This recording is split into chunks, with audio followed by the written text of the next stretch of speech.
kita akan sambut bersama. Saya akan undang rekan saya yang hadir di sini, yaitu marketingnya Rumah Sakit Boromius, Ibu Alin. Halo Bu Alin. Halo kok. Oke, panggil kakak aja kali ya. Iya kali ya. Kak Alin. Kak Alin. Hai. Di sini, di situ ada pemeriksaan ya. Apa aja sih pemeriksaan tadi? Oke, sebelumnya aku mau ngucapin terima kasih dulu nih mewakili direksi dan manajemen Rumah Sakit Santo Boromius karena telah diizinkan untuk bisa bergabung kembali di Bandung Medical Fair yang diadakan langsung oleh Yayasan Harapan Kasih. Ini luar biasa sekali. Jadi udah ada titipan nih dari direksi. Kalau Yayasan Harapan Kasih bikin Bandung Medical Fair lagi, Alin kamu harus ikut. Oke. Jadi kalau udah ada mandat nih ya dari direksi nih ya kok, kan udah sabda itu ya. Jadi kita pasti memberikan yang terbaik buat seluruh pesertanya yang hadir di sini. Kami memberikan free mini check up. Oh. Ya, jadi pemeriksaannya meliputi free gula darah sewaktu, tensi, lalu kita ada pemeriksaan body composition sekaligus dikonsultasikan oleh ahli gizi Rumah Sakit Santo Boromius. Gitu, dan tentu saja ada merchandise yang menarik nih buat para peserta Bandung Medical Fair yang hadir dan follow Instagram Rumah Sakit Santo Boromius. Oke, Alin mau tanya dulu nih. Aduh, aku agak deg-degan kalau mau pasti ditanya sama Oke. Kemarin tuh saya, bulan lalu saya dapat kabar. Ada orang tuanya teman operasi di Rumah Sakit Boromius, katanya pakai robot. Bener banget. Bener ya? Iya dong, jadi saat ini Rumah Sakit Santo Boromius merupakan satu-satunya rumah sakit di Indonesia yang memiliki robotik untuk total knee replacement dengan robotnya itu namanya Rosa. Rosa? Iya. Si Rosa itu bisa operasi apa aja? Jadi Rosa ini tetap di-lead oleh dokter, yaitu spesialis ortopedi kita. Temen Koko juga, muridnya Bu Lilis juga. Aku sampai hafal Bu Lilis loh, karena tahun lalu Bu Lilis ada di sini juga. Oke, jadi ada Dokter Andre, ya beliau sebagai spesialis ortopedi, di-lead oleh Dokter Andre. Dan kenapa sih harus pakai Rosa untuk operasi total knee replacement-nya? Karena lebih presisi kok. Betul. Nah, nggak perlu lagi ke luar negeri. Karena di Indonesia, khususnya di Bandung, itu sudah ada layanannya, total knee replacement. Tentu saja dengan alat yang canggih gitu kan. Dengan pelayanan dan perawatan oleh ahli-ahli yang memang luar biasa kompatibel gitu. Luar biasa nih. Makanya yuk, kalau misalnya ada yang sakit, yang serius, ya mudah-mudahan enggak ya. Semuanya sehat, amin. Ya, tapi konsultasilah dengan Rumah Sakit Santo Boromius di Jalan Insinyur Haji Juanda, Bandung. Betul. Ya, ada Mbak Ali sebagai marketing. Nah, sekarang kita akan mau bincang-bincang nih dengan Dokter Demas ya. Betul, Koko. Siapa tuh Dokter Demas? Jadi Dokter Demas siapa ya? Dokter Demas ini adalah salah satu dokter spesialis jantung di Rumah Sakit Santo Boromius gitu. Jadi beliau ini memang sudah pakarnya, ahlinya, ingin memberikan edukasi, informasi seputar yang tadi sudah Koko sampaikan, deteksi dini seputar penyakit jantung koroner. Oke. Kalau gitu, waktunya silahkan saya serahkan ke Mbak Alin. Thank you, terima kasih sebelumnya, selamat siang. Semoga semua dalam keadaan sehat dan luar biasa baik. Baik, tanpa berpanjang lebar kembali, saya mau langsung undang saja narasumber kita yang merupakan dokter spesialis jantung Rumah Sakit Santo Boromius. Kita berikan tepuk tangan yang luar biasa untuk Dokter Demas Adriel, SPJP. Halo. Hai dokter. Di luar panas sih dok, tapi di sini dingin banget. Ya, dokter apa kabar? Baik, Terima kasih. Dokter, ini kita sudah siap untuk mendengarkan informasi, pendidikan, edukasi. Gitu ya. Bincang-bincang. Kalau Boromius sebut itu healthy people semua yang ada di sini pengen ngobrol santai terkait deteksi dini, pencegahan dan tata laksana untuk penyakit jantung koroner. Baik, waktu dan tempat dipersilakan dokter untuk memulai. Ya, boleh dibantu pointer mungkin? Ya. Ya, selamat siang semuanya. Terima kasih untuk kesempatan yang sudah diberikan oleh panitia. Saya Dr. Demas, spesialis jantung dan pembuluh darah dari Rumah Sakit Santo Borromeus ya. Untuk siang ini mungkin kita akan bicara sedikit tentang penyakit jantung koroner. Slide-nya dari sini, mana? Next slide. Ya. Kenapa kita bicara soal jantung? Pertama, karena saya dokter jantung, ya, jadi kita bicara soal jantung. Yang kedua, jantung itu adalah organ yang sangat vital. Dia itu berperan terhadap sirkulasi tubuh kita. Jadi semua darah dari seluruh tubuh itu akan masuk ke jantung dan kemudian akan dipompakan lagi oleh jantung ke seluruh tubuh. Darah yang kayak oksigen yang sudah mengalami pertukaran oksigen dari paru-paru masuk ke jantung, dipompakan lagi ke seluruh tubuh sehingga seluruh tubuh dapat mendapatkan oksigen yang cukup untuk berfungsi. Nah ternyata 15 dari 1000 orang mengalami penyakit jantung di Indonesia dan 26%-nya mengalami kematian akibat penyakit jantung koroner, sehingga penyakit jantung koroner ini perlu untuk kita diskusikan. Apa itu penyakit jantung koroner? Nah ini kalau kita lihat yang paling atas itu adalah pembuluh darah koroner normal. Pembuluh darah koroner itu adalah pembuluh darah yang memberikan nutrisi dan oksigen ke otot jantung supaya otot jantungnya bisa bekerja dengan baik. Jadi jantung supaya bisa mompa dengan baik butuh oksigen, butuh nutrisi. Yang memberikannya adalah pembuluh darah arteri koroner. Kalau misalnya terjadi plak di pembuluh darah koronernya, plak lemak biasanya, itu akan menyebabkan pembuluh darah koronernya mengalami penyempitan. Kita lihat yang kedua itu ada plak aterosklerosis, itu mulai ada sedikit plak lemak di situ. Seperti ada kerak di pipanya kita gitu ya.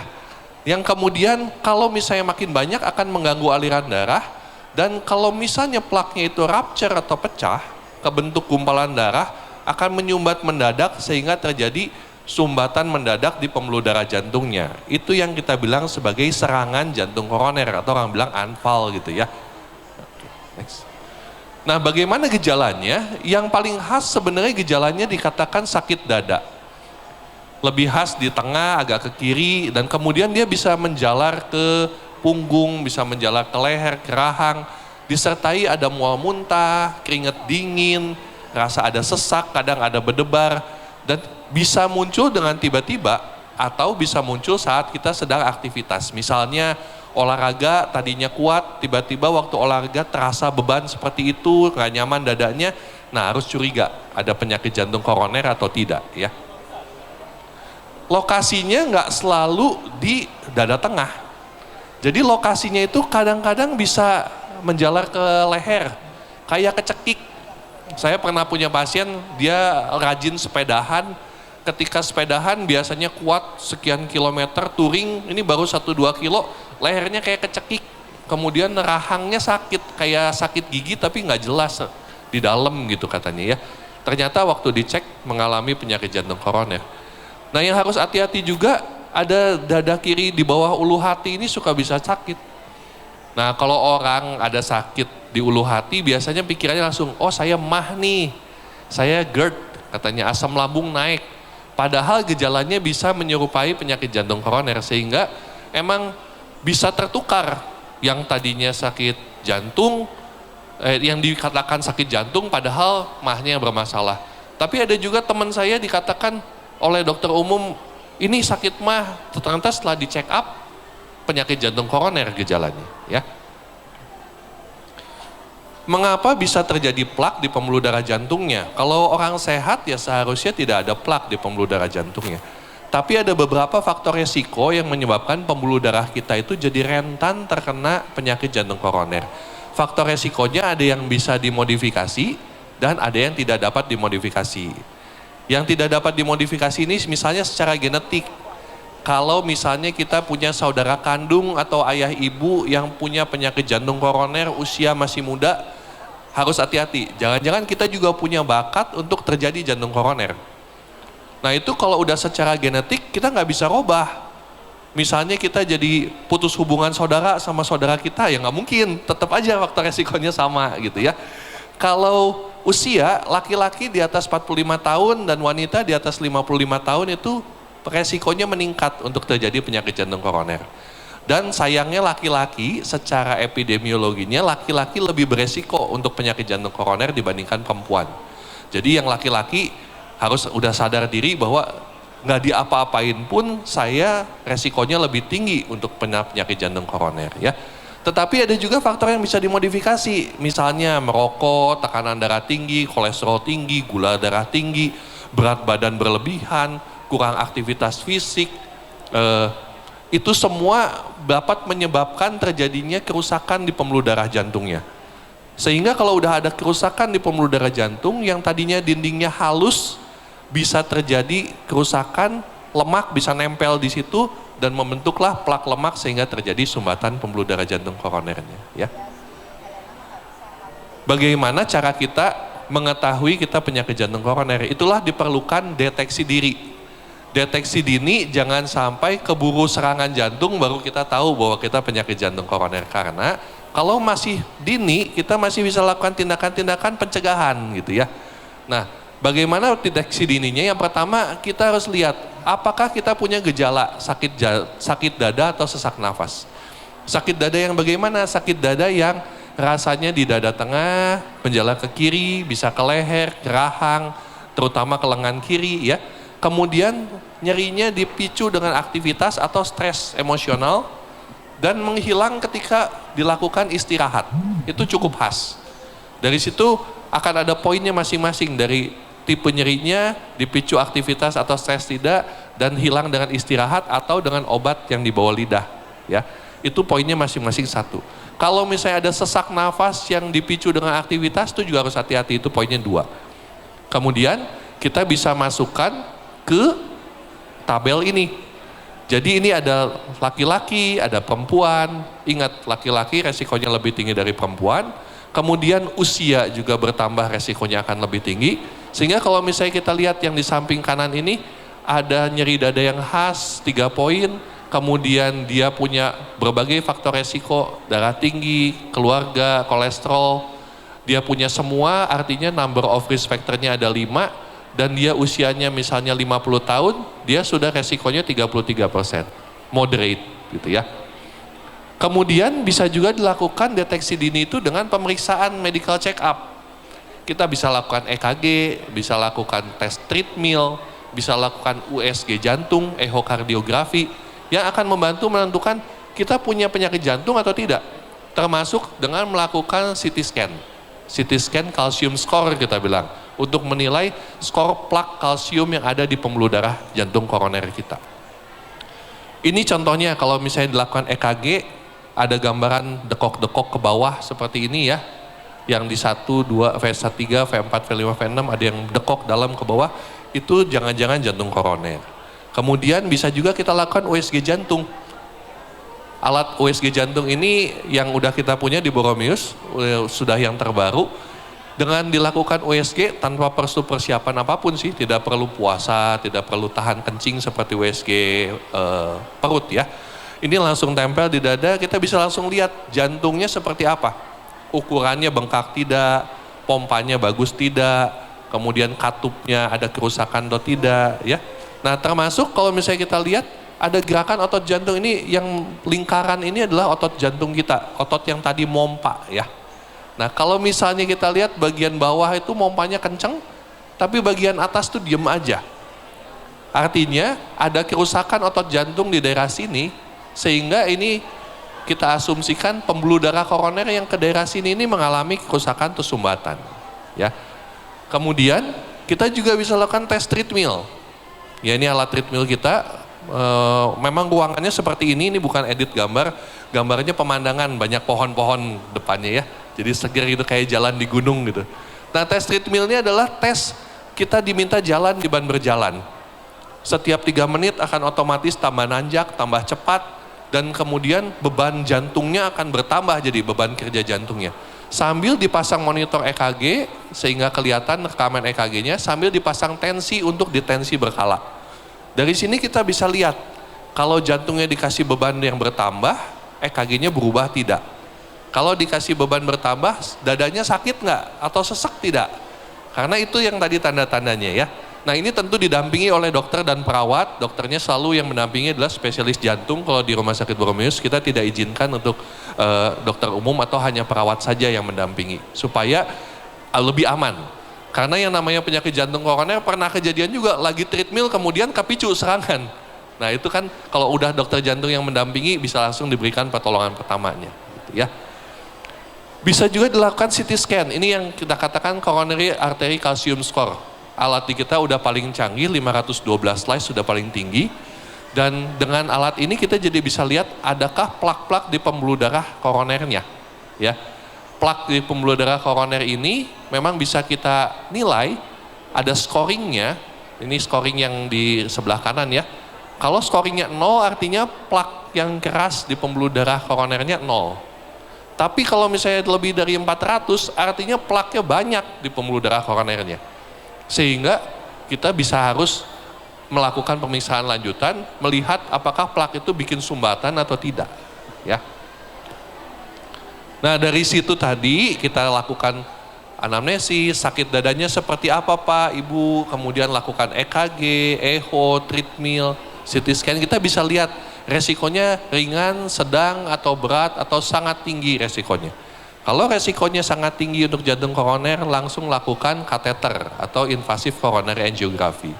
Tapi kalau resikonya high, kita masih bisa lakukan MRI atau CT scan dengan kontras untuk lihat benar nggak ada sumbatan yang signifikan. Nah ini alat CT scan kita. Kalau CT scan calcium score tadi hanya menilai jumlah plak yang keras di pembuluh darahnya, kalau disertai dengan kontras, ini CT scan dengan kontras, kita jadi bisa lihat titik sumbatannya ada di mana saja.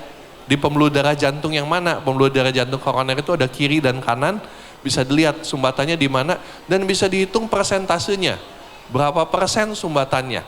Kalau sumbatannya 20%, Pak ini masih aman, kita bisa jaga dengan obat, jaga faktor resiko. Tapi kalau sumbatan sudah di atas 70%, ini kita harus pertimbangkan untuk pasang ring supaya sumbatannya tidak berbahaya menjadi serangan jantung mendadak, ya. Oke. Bisa juga dilakukan MRI untuk kalau misalnya kita mau lihat lebih detail otot jantungnya kerusakannya seperti apa. Kalau echo tadi USG jantung hanya bisa melihat gerakannya ada gangguan, MRI ini bisa melihat lebih dalam lagi ke otot jantungnya. Kerusakannya seperti apa, seberat apa, berapa persen yang terkena, sehingga akan lebih detail untuk menentukan penanganan di kemudian harinya, ya. Oke. Nah ini salah satu contoh kalau misalnya ternyata terpaksa dilakukan kateter. Kateter itu invasive coronary angiography, jadi bukan operasi ya. Tindakannya bukan dibelek-belek dadanya, dibius total, dilakukan di ruang operasi, bukan. Dilakukannya di ruang kateter jantung. Dilakukan akses infus dari tangan, biasanya tangan kanan. Kalau pembuluh darah tangannya kecil, biasanya dari paha. Nah yang dari tangan ini nanti diberikan akses infus, dimasukkan selang kateter. Selang kecil seperti selang ya yang kelihatan di sini, ini ya, selang kateternya. Sampai dari pembuluh darah tangan masuk ke pembuluh darah jantung. Diinjeksi zat kontras, akan kelihatan pembuluh darah jantung koronernya seperti ini. Ini kalau misalnya kita lihat, nah yang di sini ini mudah-mudahan kelihatan, di sini ini ada penyempitan kelihatan. Dari pembuluh darahnya yang melebar jadi menyempit. Itulah yang kita katakan penyakit jantung koroner yang sudah menyebabkan penyempitan yang menyebabkan gangguan, ya. Nah, kalau sudah deteksi dini, sudah sampai ke pemeriksaan lanjutan, sudah yakin kena penyakit jantung koroner, baru kita pikirkan tata laksananya seperti apa. Jadi jangan sampai baru datang hanya diperiksa-periksa, Pak Bapak sakit jantung, harus minum obat jantung langsung. Atau Pak Bapak besok di kateter, nah itu nggak benar ya. Kita harus lakukan tahapan dulu, memastikan, oh iya ini kemungkinan besar jantung koronernya.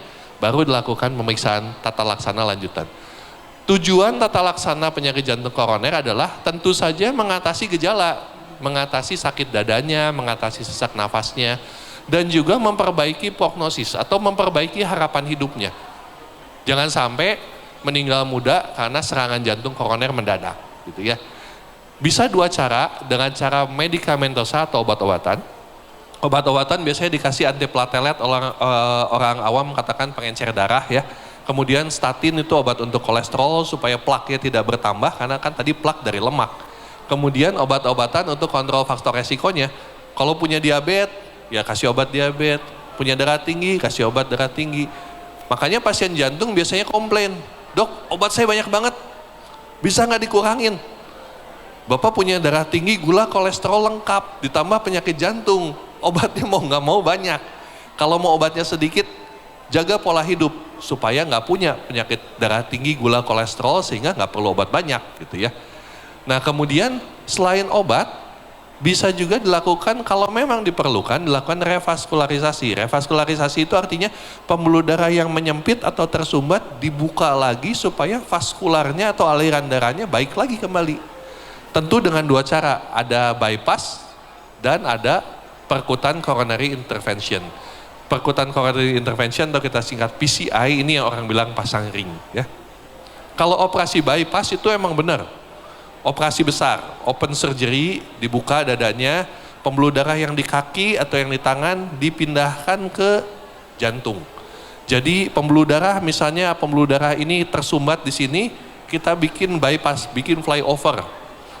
Kalau gampang dibayangkan di Pasteur macet, Cikapayang macet, bikin flyover ngelewatin macetnya supaya alirannya lancar lagi ya, gitu ya.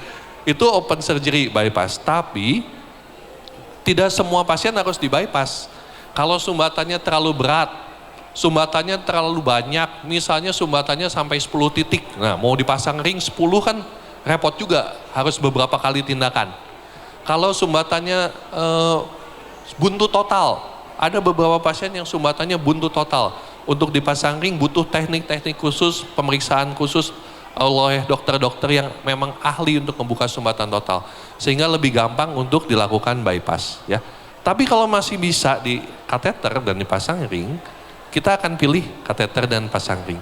Ini ring itu seperti ini ya. Jangan bayangkan ring itu seperti cincin kawin atau cincin batu akik gitu ya, gede-gede ya.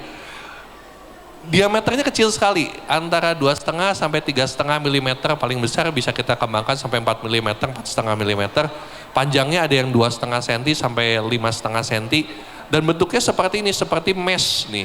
Kita udah pakai stand atau ring yang baru ya, yang generasi terbaru. Sehingga standnya itu ada obatnya. Kalau zaman dulu itu standnya bare metal stand, bener-bener metal aja, bentuk strutnya juga masih tebal-tebal, sehingga setelah dipasang resiko untuk kesumbat laginya lebih tinggi.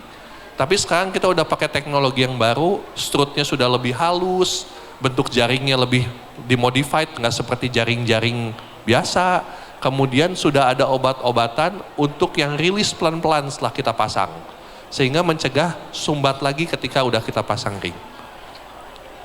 Kalaupun harus dipasang ring atau dipasang stand, jangan sampai asal masang. Jadi harus pilih pertama dokter yang memang kompeten untuk melakukan pemasangan stand.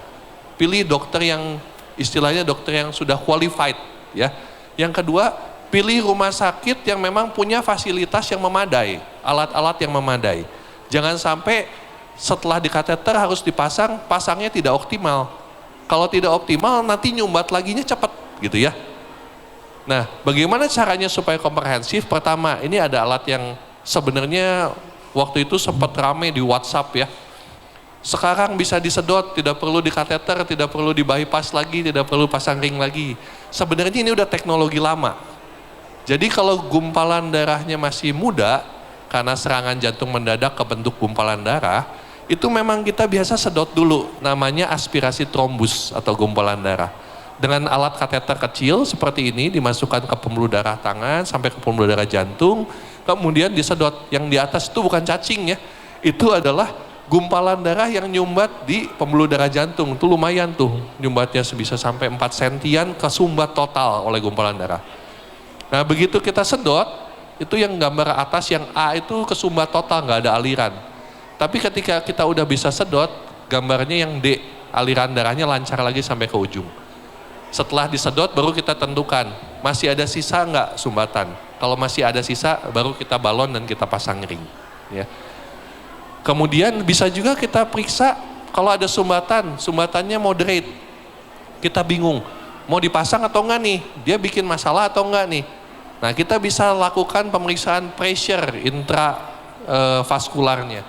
Dengan diperiksa pressure kita jadi tahu apakah sumbatannya memang bahaya atau tidak. Ya, dimasukkan kateter kecil, ujungnya ada pressure sensornya, sehingga bisa menilai pressure-nya. Dari situ bisa ditentukan apakah memang harus dilakukan pemasangan atau enggak. Kalau misalnya pressure-nya sampai yang 0,8 berarti sumbatannya signifikan harus dipasang. Ya. Kemudian ada juga pemeriksaan intravaskular ultrasound atau singkat IFUS. Ini teknologi lebih canggih lagi yang udah kita punya. Kita bisa masukkan ultrasound ke dalam pembuluh darah koronernya. Jadi kita bisa lihat istilahnya pembuluh darah koronernya kita lihat dari dalam. Kita lihat dinding dalamnya. Ini gambar-gambar di sekitar ini adalah gambar dinding-dinding di dalamnya. Kita bisa lihat plaknya keras atau tidak, bisa lihat sumbatannya seberapa berat, menyebabkan penyempitannya. Tetapi ada lagi yang lebih canggih, kita bisa lakukan juga optical coherence tomography yang sudah bisa kita lakukan juga di Rumah Sakit Boromius. Ini benar-benar kita pakai teknologi optik, kita bisa lihat sumbatan pembuluh darahnya itu, kita lihat tuh pembuluh darahnya yang masih melebar, yang di bawah sini, ini kita mulai melihat dimasukkan terus ke dalam, dimasukkan terus ke dalam. Nah, sampai di sini dia mulai kelihatan menyempit, ya. Nah, ini mulai menyempit terus. Nah, menyempitnya diameternya berapa kita bisa hitung. Jadi kita bisa menentukan mau pasang ringnya yang diameter berapa. Jangan sampai penyempitannya ringan, dipasangnya terlalu ekspansi, terlalu besar. Atau malahan kita kurang ekspansi sehingga masih sisa nyempit, ya. Dan juga kita bisa nilai sampai sejauh mana dia nyumbatnya. Jadi kita bisa ngitung berapa milimeter. Di sini ada 33 milimeter. Artinya kita pasang standnya pilih yang 35 milimeter. Jangan sampai kita udah masuk kateter hanya dilihat dulu hanya dilihat mata, ya. Dipandang, kayaknya 3 nih. Pakai 3, buka yang 3, begitu pasang, aduh kurang panjang. Buka satu lagi, sambung, 3 tambah 2 jadi 5 gitu ya. Nah kalau pakai OCT kita bisa hitung, jelas kita bisa lihat 33 mm, pakai yang 35, satu stand aja cukup gitu ya. Kemudian kalau misalnya plaknya itu keras, nggak bisa langsung dipasang. Kita harus balon dulu supaya plaknya itu terdesak dulu. Kalau plaknya keras banget, balonnya juga kalah. Nggak bisa balonnya kalah. Kalau dipasang ring langsung, ringnya meletot. Kalau ringnya meletot, gampang kesumbat lagi. Baru nanti berapa tahun kesumbat lagi. Sehingga ada teknologi yang sekarang kita gunakan, rotational atherectomy atau orbital atherectomy. Ini istilahnya seperti dibor. Ya, dibor atau diamplas. Ini contohnya nih, alatnya namanya rotablator dan dimasukkan ke dalam pembuluh darah jantung koronernya. Ujungnya ini diamond dan putarannya itu bisa sampai 100 sampai 140 ribu LPM. Ya. Jadi tinggi sekali putarannya. Nah, yang melakukan harus yang ahli. Dan tentu di guiding. Kalau enggak kita masukin 100 ribu RPM ujungnya diamond, blos, ya udah. Selesailah bocor kemana-mana ya pembuluh darahnya. Nah ini memang bisa dilakukan dengan tenaga ahli dan sudah bisa kita lakukan juga. Setelah kateter kita kita atasi si plak yang kerasnya, barulah kemudian kita balon, kita pasang ringnya itu gambar yang tengah, sehingga pembuluh darah yang tadi tengah-tengahnya ada sumbatan menyempit, sekarang pembuluh darahnya sudah tidak menyempit lagi, sudah besar lagi karena sudah kita pasang ring. Ya, itu namanya adalah tata laksana komprehensif dari penyakit jantung koroner. Tidak bisa kita lakukan asal-asalan, ya. Nah, bagaimanapun mencegah tentu lebih baik dari mengobati. Jadi udah tahu cara deteksinya, udah tahu tata laksananya sampai yang paling canggihnya, tetap tata laksana yang canggih-canggih biaya mahal. Baiknya kita tetap lakukan pencegahan, ya. Nah, pencegahannya bagaimana? Pertama, ini masih dekat ya, akhir bulan lalu kita memperingati Hari Jantung Sedunia. Slogannya adalah Use Heart for Action. Jadi memang butuh action untuk kita bisa menyelamatkan nyawa. Kalau ngomong doang, tidak bisa kita menyelamatkan nyawa. Jadi gunakan hatimu untuk beraksi. Karena use heart itu sering dikatakan jantung, tapi sering juga dibilang hati ya. Kalau kita gunakan hati itu ada rasa eagerness untuk kita benar-benar sungguh-sungguh gitu melakukannya ya. Gunakan hati itu nggak sekedar asal gitu ya, sehingga kita benar-benar bisa mencapai tujuan kita. Nah contohnya salah satunya adalah next. Gunakan hati untuk menjaga pola makan ya.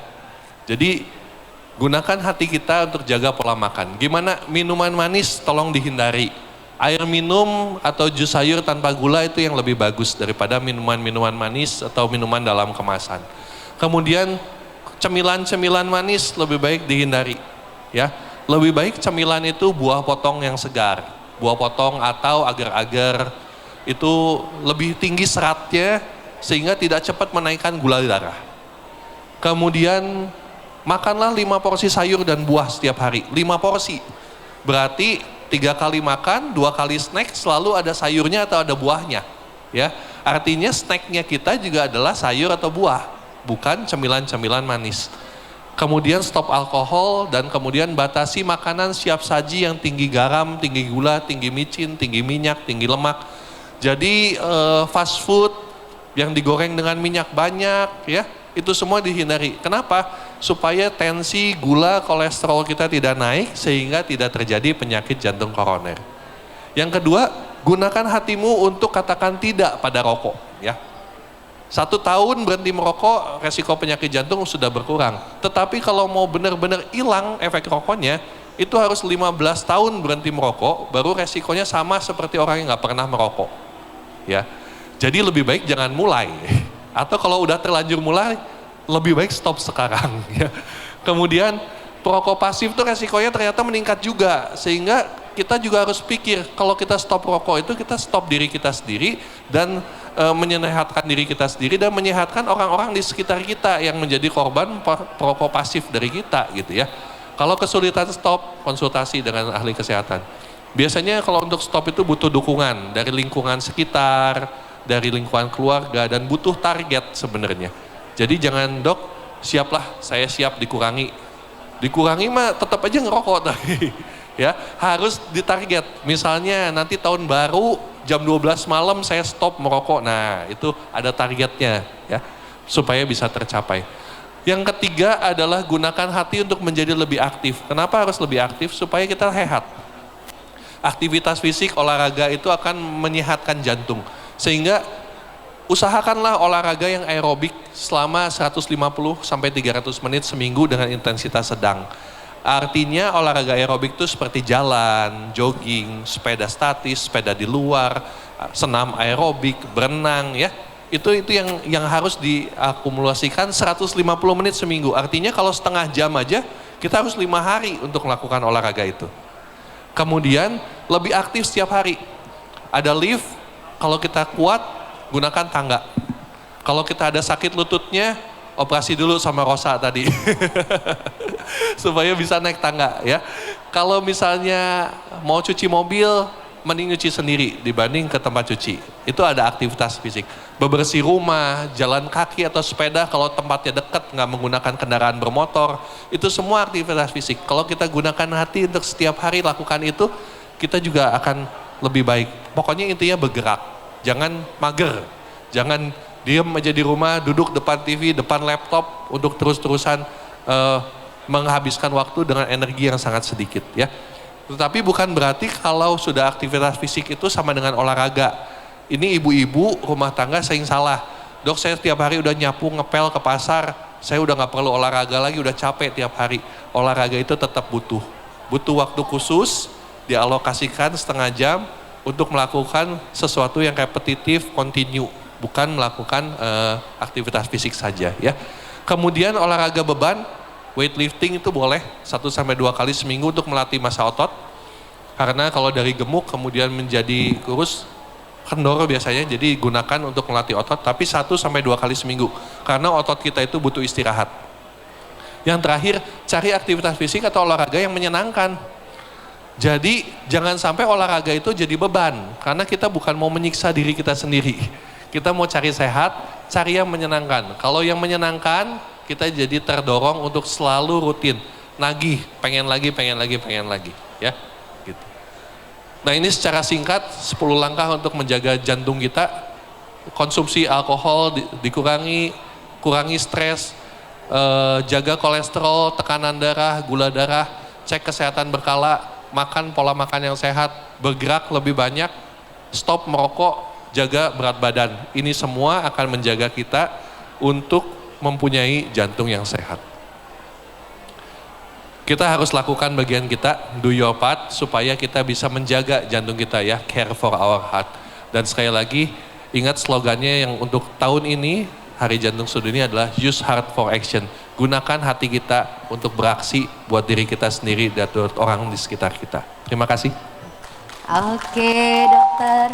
Thank you.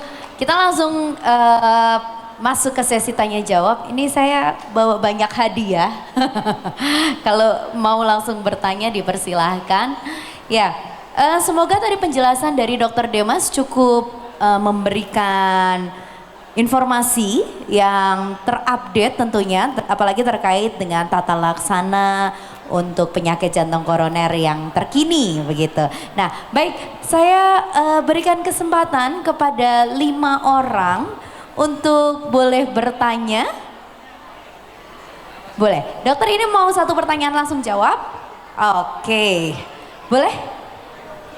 Ibu yang di belakang dulu baru nanti Bu Lilis. Oh, ini katanya pasien dokter. Ibu ini. Silakan Bu, boleh berdiri Ibu, izin. Selamat Barangkali siang, Dokter Dok. Demas ingat. Halo, siang. Enggak kan terakhir saya di treadmill tuh hasilnya bagus kata dokter ya dok ya. Tapi sampai kemarin ini tuh masih suka kayak sesek gitu. Kenapa ya dok ya? Mungkin karena udah tua gitu dok. Ibu izin namanya siapa maaf? Saya Ana. Bu Ana. Umur 65. Terima Umur kasih. 65. Baik, terima kasih Bu Ana. Silahkan dokter. Ya, terima kasih Bu. Jadi memang untuk masalah sesak atau cepat capek ini banyak faktor ya. Faktor usia ya kita bisa katakan begitu, tapi jangan langsung jump to conclusion. Ya udah karena usia udah terima. Enggak, kita harus lakukan pemeriksaan. Kalau treadmillnya bagus, artinya fungsi pompa jantungnya ketika dilakukan pemberian beban itu masih baik ya. Memang kita harus cari lebih jauh. Paru-paru ada masalah atau tidak. Kemudian kebiasaan berolahraganya seperti apa? Apakah sudah dilakukan kebiasaan olahraga yang baik untuk melatih jantung parunya ya? Kemudian memang harus dicari lagi penyebab-penyebab lain dari gampang capek, gampang seseknya. Ada beberapa penyebab, misalnya anemia, HB-nya kurang sehingga oksigen ke seluruh tubuh juga kurang ya. Kemudian foto ronsen kita bisa pertimbangkan untuk screening ke arah paru, tes faal paru untuk melihat kemampuan kapasitas parunya seperti apa gitu ya. Dan kalau misalnya kita memang masih ragu, baik saya maupun ibu kita masih ragu jantungnya baik-baik atau tidak, kita bisa lanjutkan ke CT scan tadi untuk kita bisa lihat pembuluh darah jantungnya ada sumbatan atau tidak, ada masalah atau tidak. Jadi kita kontrol lagi ya Bu ya. Ibu kontrol lagi ya Bu katanya. Nah, itu ngaruh nggak dok? Gimana Bu? Dokter bilang kan hasil dari ronsen tuh jantungnya memang ada besar sebelah gitu. Itu ngaruh nggak dok? Salah satunya bisa, karena gangguan dari relaksasi jantung juga bisa buat capek ya. Jantung itu kan ada dua fungsi, fungsi pompa, fungsi relaksasi. Ketika fungsi pompa baik tapi fungsi relaksasi keganggu karena faktor usia, faktor darah tinggi gitu ya, itu juga bisa membuat lebih cepat capek. Tapi itu bisa dilatih dengan olahraga teratur, jaga tensi, jaga gula, jaga kolesterol. Diharapkan keluhannya bisa membaik. Baik, begitu. Jadi konsultasi lagi atau dilakukan cek lagi ya dok ya, medical check up. Betul. Nah, Kita kontrol lagi. betul. Sekalian nih masuk informasi. Waduh, kalau marketing tuh jalan terus. Ya, baik sebentar ya Pak ya, izin menginformasikan terlebih dahulu bahwa Rumah Sakit Santo Borromeus nih Dokter Demas, kita kan punya juga nih medical check up, paket medical check up untuk jantung. Nah, itu mulai dari harga 3 jutaan ke atas sampai dengan 3.500.000. Tapi hari ini sampai dengan nanti akhir acara di hari Minggu nanti kami memberikan promo khusus bagi para peserta dari Bandung Medical Fair apabila ingin medical check up jantung di Rumah Sakit Santo Borromeus untuk yang standar hanya Rp2.600.000 dan untuk yang basic Rp2.940.000 dari harga Rp3.500.000. Jadi itu lumayan banget ya untuk bisa cek screening ke kita ya dok ya untuk jantungnya seperti apa. Baik, selanjutnya pertanyaan dipersilahkan. Oh iya, oke. Yang bapak ini boleh. Iya. Selamat siang dokter. Boleh izin dipegang Pak? Selamat siang dokter. Siang Pak. Mau tanya untuk mendeteksi jantung koroner, apa dini, cukup dengan EKG aja udah cukup akurat dokter? Soalnya EKG kan cukup terjangkau harganya gitu. Betul. Ya, makasih. Ya, balik lagi nanti berangkatnya dokter itu selalu dari keluhan. Apakah ada keluhan yang seperti tadi disampaikan, sakit dada ditimbulkan dengan aktivitas fisik atau stres emosional, berkurang dengan istirahat, ya, dan kemudian ditunjang dengan EKG. Betul, EKG adalah yang paling simpel untuk kita lakukan, mudah, murah, cepat, dan bisa langsung dibaca oleh dokternya. Tapi kalau misalnya dari EKG dan pemeriksaan klinisnya masih mencurigakan, perlu ada pemeriksaan lanjutan. Karena akurasi dari EKG sendiri untuk mendeteksi penyakit jantung koroner itu sekitar 65%. Masih ada kemungkinan 35%-nya tidak terdeteksi, ya. Karena kalau misalnya penyakit jantung koroner yang stabil, masih bentuknya plak saja, belum ada sumbatan yang berat, itu bisa jadi dari EKG belum kelihatan. Karena EKG itu dilakukan ketika kita sedang berbaring, sedang istirahat, ya. Perlu mungkin ditunjang dengan yang paling simpel lagi adalah sambil dikombinasi dengan treadmill. Dari treadmill kita bisa lihat jantung waktu dikasih beban, ada gangguan atau tidak. Kalau dari treadmill kelihatannya lebih baik dan gejalanya tidak terlalu khas, mungkin kita bisa katakan aman, ya. Tapi kalau misalnya ternyata dari treatmentnya juga mencurigakan, kita bisa lakukan pemeriksaan yang lanjutan seperti CT scan. Karena akurasi treatment sendiri tidak 100%, antara 75% sampai 80% akurasinya, ya. Tapi kalau CT scan, apalagi yang dengan kontras, itu akurasinya sudah sampai 98%. Sehingga akan lebih jelas untuk kita bilang, katakan ketok palu jantung koroner atau tidak. Ya. Begitu? Bapak cukup menjawab, iya, makanya Pak medical check up jantung kata saya juga. Oke, iya keke ya dok ya, oke. Ibu Lilis katanya. Udah kasih. kenal Bu Lilis? Selamat siang Dokter Demas. Selamat siang Ibu. Pertama-tama saya mengucapkan profesiat, Rumah Sakit Jantung sudah berusia Rumah Sakit 103 tahun. Borromeus. Borromeus ya? Iya, terima kasih. Terus Terima kasih. pertanyaan saya begini. Tadi mengapa kalau obatnya itu diletakkan di bawah lidah? Satu. Kemudian kan tadi dikatakan penyakit jantung koroner disebabkan oleh banyaknya plak-plak. Kalau dilihat plak itu makin lama makin tebal. Apakah akibat dari plak-plak tersebut dapat menyebabkan jantung bocor? Terima kasih. Terima kasih Terima Bu. kasih, Ibu, Ibu pertanyaan. guru. Ya. Terima kasih Bu pertanyaannya. Yang pertama, mengapa diberikan di bawah lidah? Tidak semua obat jantung diberikan di bawah lidah, ya. Yang diberikan di bawah lidah itu yang namanya isosorbit dinitrat namanya. Dia itu punya efek untuk melebarkan pembuluh darah jantung. Sehingga bisa digunakan sebagai pertolongan pertama kalau timbul nyeri dada akibat jantung koroner, ya. Akibat jantung koroner. Kalau nyeri dada akibat yang lain ya tidak pakai obat itu gitu, ya. Isosorbit dinitrat atau kita katakan ISDN singkatannya, itu memang diberikan di bawah lidah supaya penyerapannya langsung.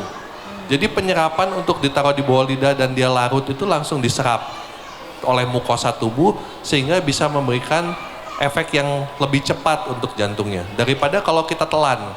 Kalau kita telan, dia punya waktu untuk dia masuk dulu ke lambung, kemudian pencernaan di lambung, penyerapan di lambung, masuk aliran darah, baru masuklah ke jantung sehingga akan lebih lama.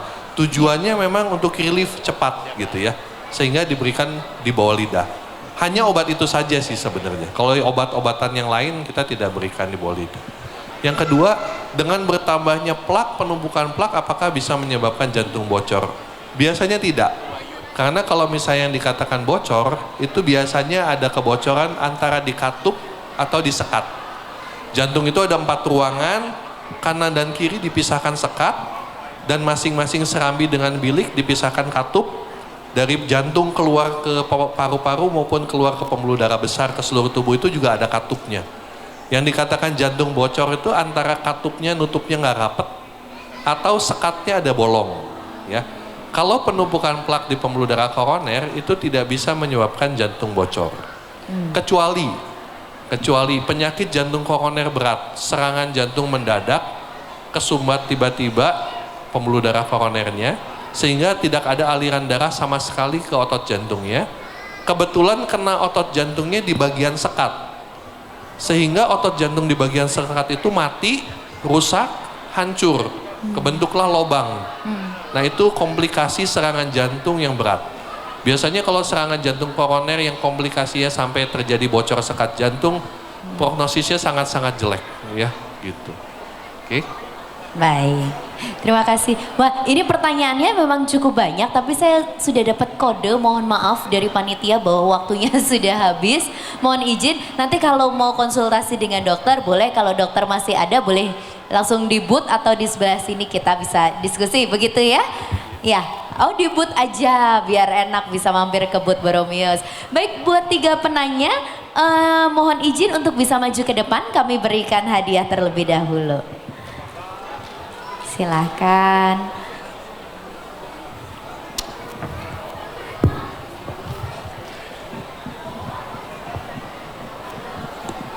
Iya, jangan kemana-mana, nanti setelah ini kita masih punya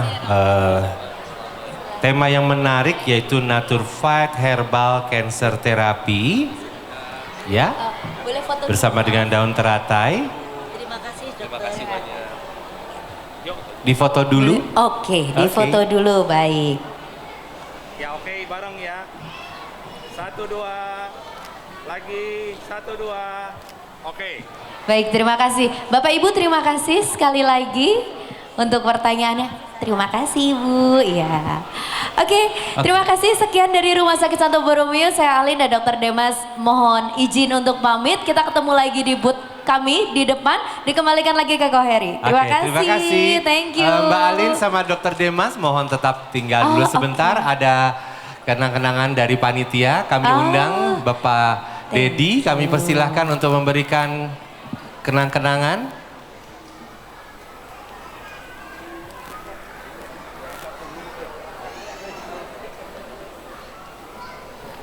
Kami persilahkan.